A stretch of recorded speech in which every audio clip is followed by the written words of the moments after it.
Hello and welcome to session 29 of Talking Asperger's with Andrew. And today we are going to be talking about a topic that comes up quite a lot when we go off piste, when we talk about things on this session, and that is crowds of people and overwhelm. Now, I, for one, am not a great lover of crowds of people, with some notable exceptions, because being quite blunt about it, I don't know what their agenda is, what the agenda of the people in the room is, what they're going to do, how they're going to make me feel. Are they going to make me feel welcomed and comfortable, or are they going to make me feel, as I have done throughout my life, so I'm speaking from experience, unwelcome, or feel as though I'm the pariah, or as I'm the person to be picked on. And that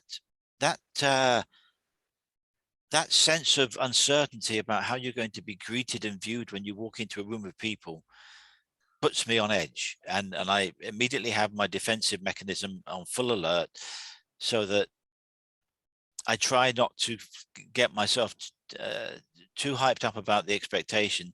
I just hope that one or two people might like me and want to talk to me about something without having people that are making rude comments or gestures or being unkind to me. Now that might sound a little paranoid, but I have lived experience of being in just those sorts of groups where I have felt most unwelcome and have been bullied and not made to feel welcome at all. So that kind of life experience is not something you can turn off. You can't turn that off and ignore it, because those sorts of coping strategies, coping mechanisms that you come up with to deal with people in groups are your own body, your subconscious mind telling you, you need to be aware, of what's going on and be careful. And so that immediately is trying to protect you, because ultimately your unconscious mind is trying to protect you. And the ways that it does that is by withdrawing from things. So if I find myself in a room and I'm not feeling welcome, not feeling comfortable, I will withdraw, and that will usually mean back towards the door or into a corner, hoping that people will just ignore me. And maybe if I do spot someone that I recognize, I can summon up the courage to walk over to them and have a conversation, and then start to feel relaxed. But that initial walking into a room full of people, whether they're people you know or whether they're strangers, is a big challenge for me, and I know it is for a lot of people on the spectrum. I do a lot of, before COVID hit, I did a lot of networking to try and help build my business. And that was one of my challenges, was to walk into a room of 20, 30, 50 people, be positive, introduce myself, say, hi, I'm Andrew. I talk about Asperger syndrome in the workplace and helping employers manage it better and things like that. And, you know, you have your 1 minute elevator pitch that you've practiced and practiced and practiced. And it's a real struggle to just walk into a room and announce yourself in that way and find someone that you can talk to. And part of that is because when you walk, for me, from my own experience, I was brought up quite strict way not to interrupt people and annoy and pester people. So that conditioning, I think you can call it conditioning, has led me to being very careful. And if you're in a networking meeting, you're encouraged to go up and introduce yourself to people, even if they happen to be talking. Not for me. If someone is talking, it is rude. I have borne the rod of don't be rude to people and interrupt them when I was growing up. And so I might come up to a group of people or two people that are having a conversation, but I won't say anything because they're talking. And hopefully one of them will look at me and go, oh, hi, how are you doing? And then introduce themselves, gives me an opportunity to speak. And then the two of us become three of us and have a conversation. But that moment of breaking the ice and trying to get to know people and trying to feel comfortable and feel calm is something that takes time. It takes time each time, and it takes time over time to get used to that. And one of the networking groups we went to, we used to sit around the outside of the room, and then your name would get called up and you would have to go and stand into the middle of the room, and you had 1 minute to do your elevator pitch, to say who you were, what you were doing, what you were looking for, whether you were looking for contacts, whether you were looking for referrals, whether you were looking for people of a certain business position, and you had a minute to do that. That point of, Andrew, you're up, walking into the middle of the room, turning around, facing everyone, was very daunting. Absolutely daunting. I don't know whether I'm going to be any good and fluff my lines, in which case they'll laugh at me and I'll get ridiculed, which is something that has happened to me a lot in my past, or whether I'm going to engage with them and get them sitting on the edge of their seat, thinking that I'm saying something to them that is of interest to them and might be of interest to me in my business. So that was very difficult to deal with and very difficult to cope with, but you get better at it with practice. And once you start to know the group of people that you're in, if you're meeting the same people on a weekly basis or 2 weekly, you start to build up little relationships. You start to, oh yes, that the lady over there, that's Claire. She's a hypnotherapist, or that's the gentleman over there, he's the plumber, or there's the mortgage advisor. And you start to build your own little maps of the people that are in the room, so that you can, hi, how are you doing? How's business this week? And and you start to do that, and they feel more comfortable with you, and you feel more comfortable with them. The problem comes when you don't feel comfortable at all, and you've tried to sidle up to a couple of people having a conversation, and they're too engrossed in their conversation to acknowledge your presence, and so you either have to stand there looking a bit like a spare one at a wedding, or you have to sidle off and go and see another 2 or 3 people that are having a conversation and see if they're going to be interested in having a conversation with you. And these little pressures, these little events that happen when you're in those circumstances around groups of people, make it very difficult for me to feel comfortable and relaxed. And that's when I will start to get agitated. I will start to get nervous. I will start to get sweaty. I'll start to have a dry mouth. No, excuse me. And it will then become a real challenge to try and find anyone in the room that you know, so that you can have a conversation. Oh, hi, how are you? Haven't seen you for a couple of weeks. How's it going? How's things going? And it's so difficult. And it's actually quite a challenge explaining to people that doing that simple thing of walking into a room of people, whether they're familiar people or not, can be such a challenge.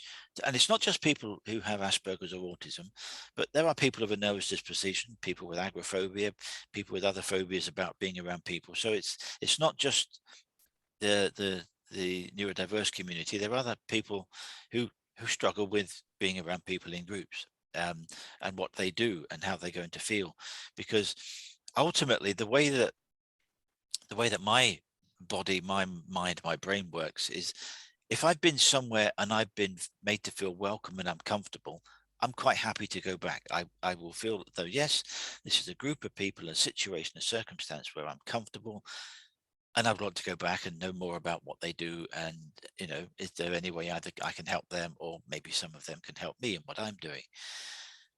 And right at the beginning, I said, with some exceptions, about groups of people. And there's 2 groups of people that I have look forward to going and meet. One is writers. I write novels and books. And so when I'm given the opportunity to go and meet other writers, whether that's at a conference of 300 people, where normally a conference of 300 people would be, ooh, that's going to be a challenge for me. But if they're all writers, because we have one thing in common, we love writing. And generally, and 99.99% of the writers I've ever met are interested in what you do and want you to be successful. No one has ever said to me, oh, you write the same genre as me, I can't like you then because you're going to steal my readers.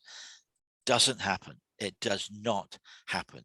Everyone that I've met who's a writer wants you to be successful. If there's something that they can say or do to give you a little tip about something that will make you better, people are willing to impart that, and they love talking about their writing, and they want to know how you're doing with your writing. So a writing group, a writing conference, yes, please. I would love to go. I really enjoy it. And there's a group that I go to when I can in August every year that is my writing group. So we've just got someone else joining us. So that's exciting for me as a writing group. And the other one is a shamanic group. I do shamanic healing and shamanic practice, and being around other shamanic people and other people of like-minded people of that kind, they're a great bunch to be around, because they're kind of a bit strange and a bit weird, and I fit in really well with those sorts of people, because people have often called me strange and weird. So anyway, hello Martin, how are you? Welcome. Hello Andrew, do you hear me? I can hear you. Yes, I can't see you, but I can hear you.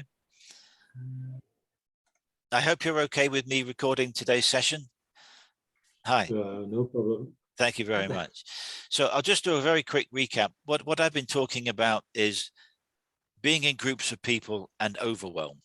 And so I've been talking about the struggles that I have meeting new people, new groups of people. Are they going to make me feel welcome? Am I going to feel unwelcome? Are they going to ridicule me? Are they going to try and humiliate me in some way?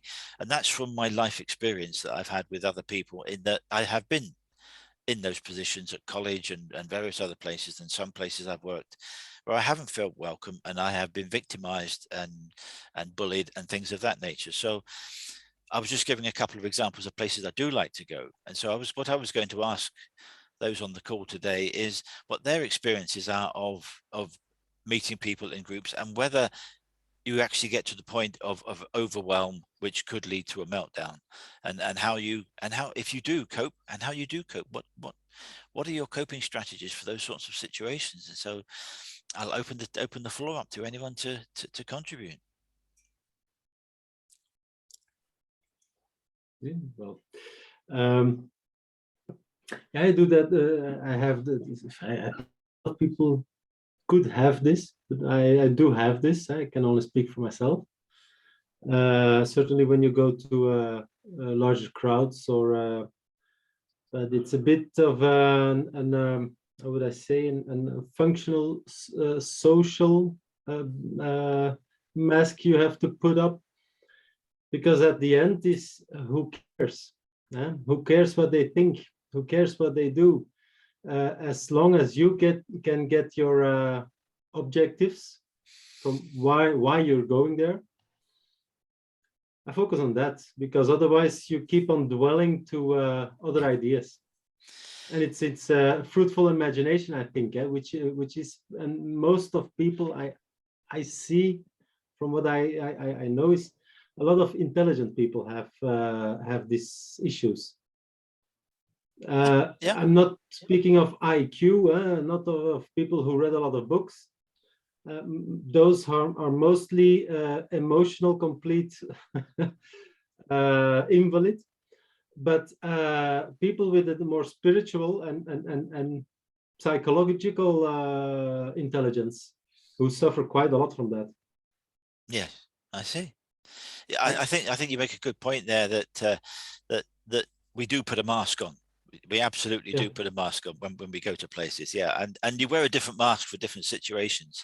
And if you were going to meet your aunts and uncles and cousins, you'd have a different mask on to if you were meeting your parents, or if you were trying to be nice then. Yes. you try to be nice, and you try to make yourself welcoming, but that doesn't always happen. But it's an interesting point you make there, Martin. Yeah. Damien, how do you get on with groups of people? I don't know whether, I don't think I have all the answers, because I don't always get on well with crowds.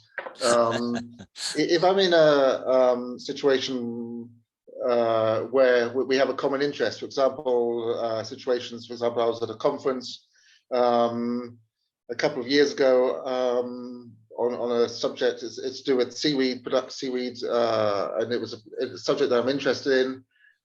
It was useful. It was useful that I was it was a big group, but we were all interested in the same thing. So it's slightly easier, but I still had that difficulty when you arrive at a hall that's full of people and you see this group of people, I get this sort of feeling of being lost. Yeah. I immediately sort of look at where I can base myself, and normally maybe that's beside the coffee. I make myself a coffee, but may not want one. Yes. In fact, in that situation, a lady came up to me and she mistook me for someone else. And that started off a conversation because Yeah. she thought I was someone else, and we chatted for the whole of most of the conference because we had shared interests in this subject. Same thing when I've been had to go to the university to present my project. Even though I was one presenting the project, so that in fact, in theory, everyone was there to listen to me. It's still difficult to find a way to connect with people. Yes. And it's easy to lose that connection as well. You might be talking to someone for 5 minutes and very intensely, and then the conversation sort of ends, and then you've got to think about, okay, now what? Yes. Do I somehow move on to someone else, or Yeah. or try and extend the conversation? Yes. So it's not easy. Yeah. Yeah. I can get to those blank points in a conversation where you think, what do I do now? Yeah, absolutely. I remember when I was in sort of teenage years, and we'd go away with a group of people for a weekend, or there'd be a party, and I'll find it's difficult to understand how people can be enjoy being in a crowded situation for so long without having to escape. And so my methodology would always be to escape, either to go outside, to go to the toilet would even be a break for myself to sort of reset myself a little bit.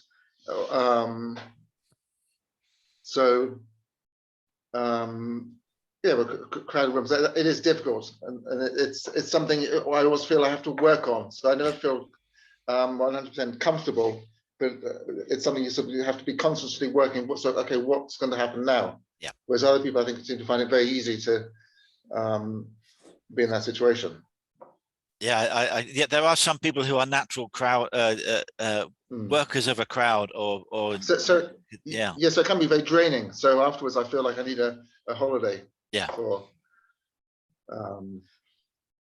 it's very intense for me psychologically, because I'm on alert. I have all my senses on full alert. I'm watching what's going on. I'm watching what's going on in my peripheral vision. I'm listening, and the noise. That's one of the things that I really struggle with is walking into a room of 30 or 40 people and they're having 15 or 20 conversations. That wall of noise, it just sort of seeps into your head in just such a way that becomes so overwhelming sometimes. And you're right. I sometimes just have to back out and think, try and find some other way of dealing with this, because too many conversations going on, and it's just too difficult to try and focus and have a conversation with one person when in a networking group there's 20 other conversations going on behind them, and that is hard work. That is hard work for me to remain focused on the person that I'm talking to, and try and drown out all of the noise that's going on, and it's a big challenge. And I do get to the point, and my wife is very understanding of this. When we're going to see friends, I'll say to her, I need to go now, and she'll go, okay, and then we'll say our thank yous, and it's been really nice, and I might have enjoyed myself, probably did, but I've got to the point where if I don't go now, I'm going to be Mr. Ratty, and I'm going to say something inappropriate. I'm going to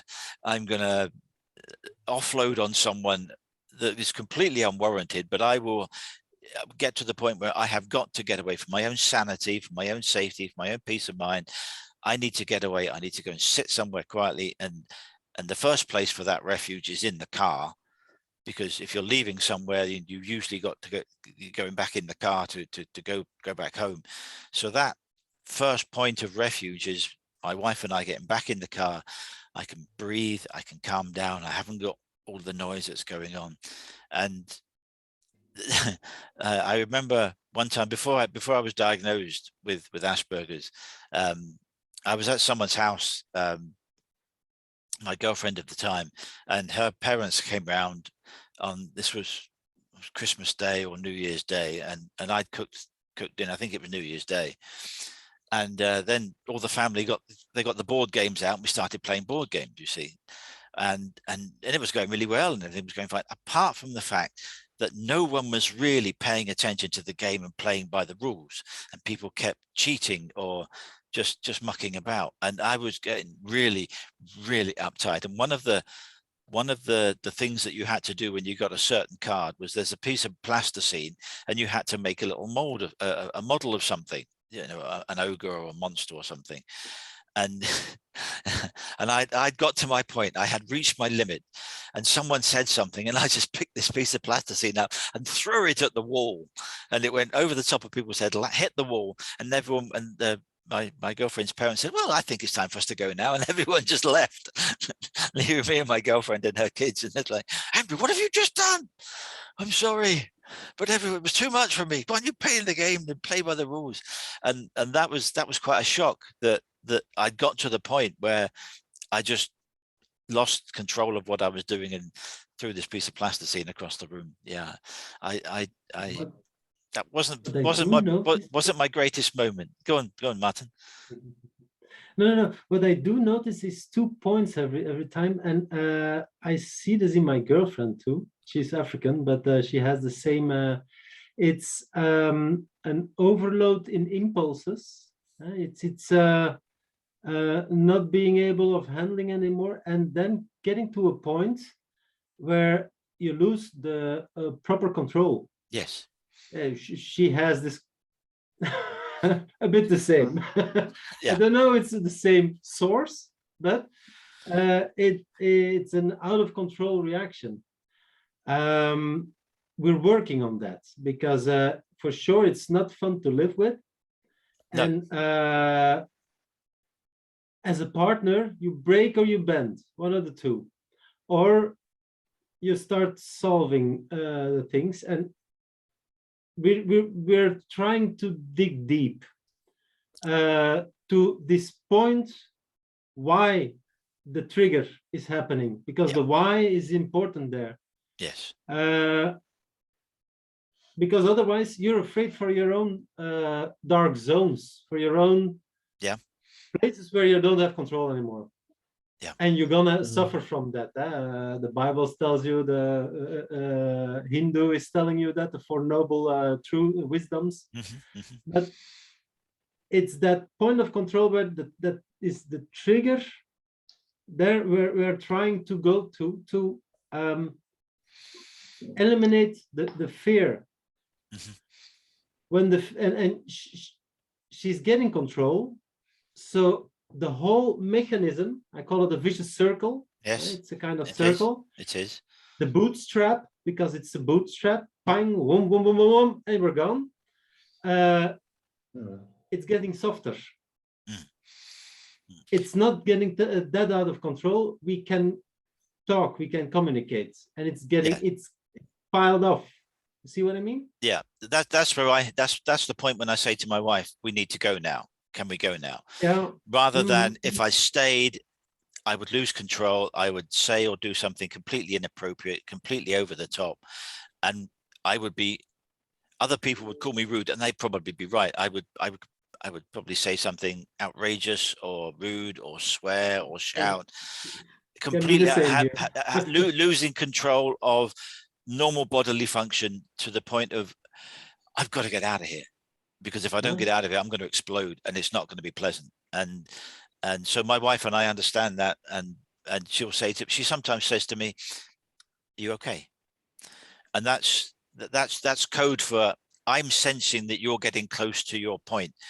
Is there something? Is there something I can do? Is there something we can do together to just bring you back down to normality? So she's very good at that, at sensing what patience. Very patient. Yeah, she did.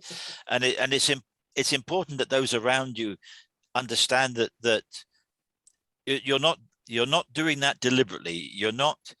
No. It's not a case of I'm right, you're wrong, and I'm going to shout at you because I'm right. That's completely. At the moment, it seems like that. Don't underestimate. That's right. Because for the partner, it seems like that. Yes. It's even felt as an attack. Yes, it does. It does. Yeah. I guess for other people too. I see what you're saying. I see exactly the same thing. It's not because of she wants losing control. It's not. It's that trigger that somewhere is triggered, and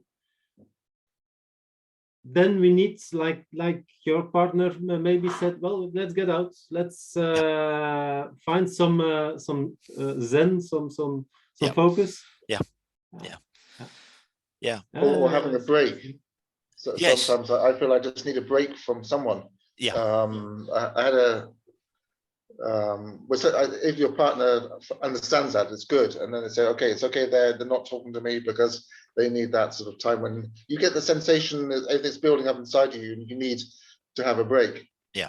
I had a almost, well, maybe it sounds funny now, but I was in a long car journey with a lady she's very nice, and so we got on very well. But I was reaching this point where I needed to be just to be quiet, and she was talking without stop, and we were on this long car journey, and I knew I had to get her to. I was taking her to where she lived, and I knew that I wasn't coping with being with someone, and I needed a break, and I sped up a little bit to get there faster, and I ended up with 2 speeding fines. Oh no. It's not my fault, it's her. Tell her to shut up. I would do the same. Yeah. Now it's enough. And you put on the radio. Yeah. I remember one time I was going to do my field mapping as a geologist for my degree on Skye, and I didn't have a car, so I had to get the bus from Glasgow to Skye, and unfortunately for me, the person sitting behind me was one of these people who likes to describe every blade of grass they go past to the person sitting next to them. And this person went on and on and on about everything he saw out the window. It was made more difficult by the fact that his English wasn't his first language. And so there was a comprehension issue that I had. He was talking an awful lot and I was only picking up certain words, but it went on, and I was so tense at the front of I was sitting at the front of the bus, and I was so tense. I really wanted to turn around and say, would you mind being quiet for a little while, please? But I don't think I could have said it in quite such a polite manner. And I ended up just having to try and zone out and calm down, because it was incessant. I mean, this was like a 4-hour bus ride. And he was describing every tree that we went past, and it was so grating. I don't know how I managed to get to the point where we stopped and we were able to get off, but it was such a relief to get off the bus there and just stand outside and breathe some fresh air and not have to listen to this man jabbering on about everything. And it was a tough journey. That was a tough journey. Yeah. And Yes, I remember. Well, from a long time ago, when I was a child, I was traveling from London to my parents' house with my aunt and uncle, and we're all in these carriages. You had these sort of compartments with 3 seats facing each other, and then I remember my aunt just go on and on and on talking, and I got to the point where I had to escape, and I went and hid where all the luggage is put in between the end of the carriage. Yeah. Unfortunately, I fell asleep, so that by the time it got to reaching the station where my parents were getting off, nobody could find me. And then eventually the train had to go on. My parents had to follow the train down to Exeter while they conducted a search for me. Nice one. Very good. I know in work situations, I remember one place that I worked at that got very stressful for me. And I was just not fitting in with my colleagues and my bosses. And I would get to the point where I just had to leave my desk. And I think I've said this before, but I would find myself in the stationery room where there was the maintenance man or the archivist would be sitting in the stationery room. And I would go up there and just talk to him for 5 or 10 minutes, grab a few bits of stationery, come back to my office.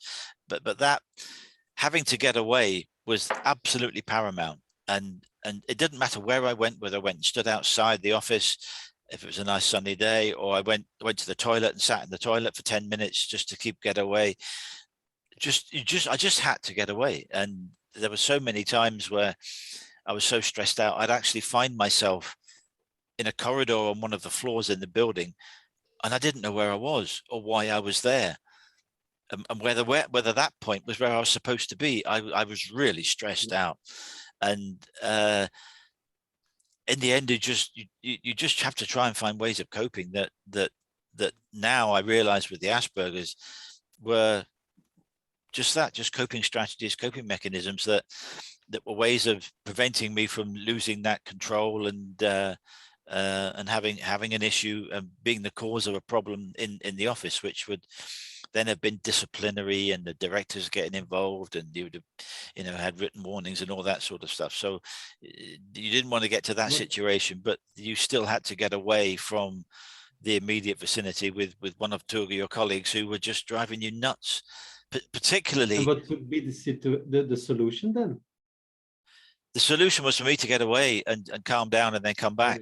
There was never a better solution of getting my colleagues to be more reasonable. Most of these things happen. They don't change. You need to change. No, exactly. These usually happened if someone had made a change and made a sudden change to what we were doing, which was upset my mood and my train of thought and what I'd been working on for the week. Someone just decided, carte blanche, we're going to change it and do it this way, or we're going to do something else. That would really get on my nerves. And the other trigger was my boss is just being completely unreasonable and not having any appreciation for the fact that, yes, I was a worker and a colleague, but I was a human being as well. And they didn't really think that their actions would have a reaction from me. And that was just so demoralizing, being in a situation where you couldn't express yourself because you knew that you would be the troublemaker. And having that pressure and in that situation was very difficult. It was very difficult. I've learned to do better now, but I can't say that I'm 100%. You're saying actually it's the doubt, or is it the overload, or is it both of impulses?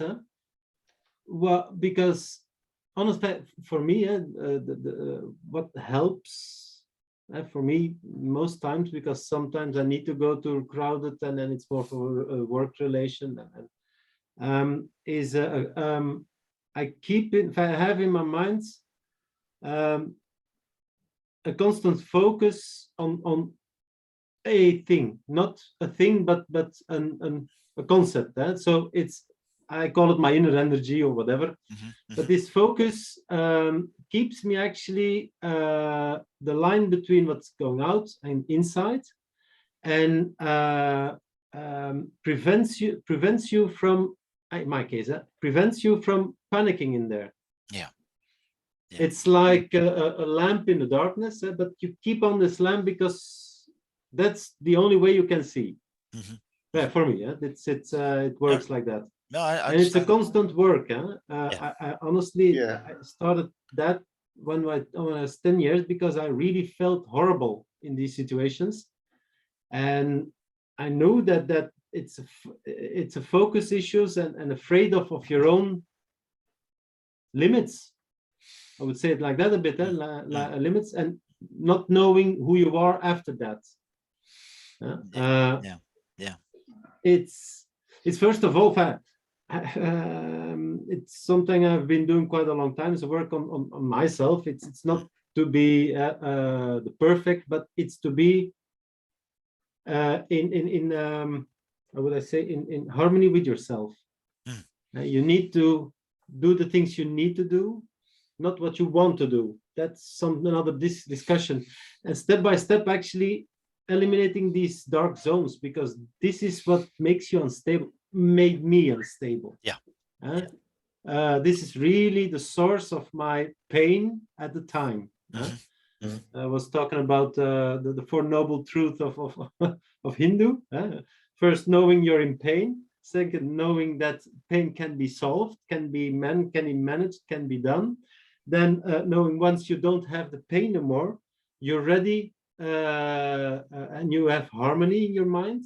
And then you can do the 8 steps to nirvana. That short resume.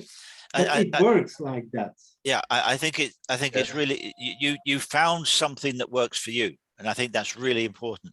It's for me. Yeah, I would do breathing and or Tai Chi, and just some simple Tai Chi moves and breathing was a great way of me to calm me down. And so that's what works for me. Again. Yeah.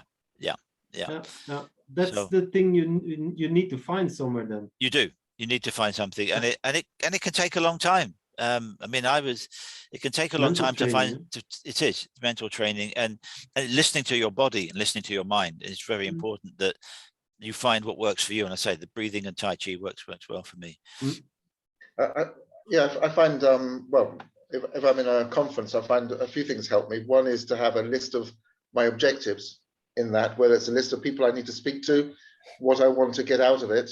So I get myself in that mindset, and I try to then, when I go in somewhere, I try and relax my mind, so I'm not overthinking. It's almost like slow myself down a little bit, so I'm not over worrying, overthinking. Get myself in that mindset, and then I sort of try and ignore all of the noise or all of the disturbance, and concentrate precisely on what I need to do in that crowded area, so that I'm almost ignoring, shutting a lot of things out. So I'm focusing on what I need to focus on. Yeah, focus is important. It is. Well, I'm just looking at the clock there, and we have run out of time for today. Amazingly, we have covered a lot of things, and it's great to talk to you and have your viewpoint on how we can deal with overwhelm and what happens when we get to that point in crowds of people. So I'd like to thank you for being on the show again today, and hope to see you again at another time. But I'm going to turn off the record. No. Then we can say what we want.